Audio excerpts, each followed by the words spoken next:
ในหลวงพระราชินีเสด็จพระราชดำเนินตั้งประเรียนพระภิกษุและสามเณรเนื่องในพระราชพิธีวิสาขบูชา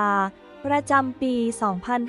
2569 วันเสาร์ที่วันที่ 30 พฤษภาคม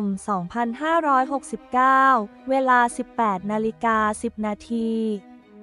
พระบาทสมเด็จพระเจ้าอยู่หัวและสมเด็จพระนางเจ้าสุธิดาพระบรมราชินีเสด็จพระราชดำเนินโดยรถยนต์พระที่นั่งไปในการตั้งเปลี่ยนพระภิกษุและสามเณรเนื่องในพระราชพิธีทรงบำเพ็ญพระราชกุศลวิสาขบูชาพุทธศักราช 2569 ณ พระอุโบสถวัดพระศรีรัตนศาสดาราม พระบรมมหาราชวัง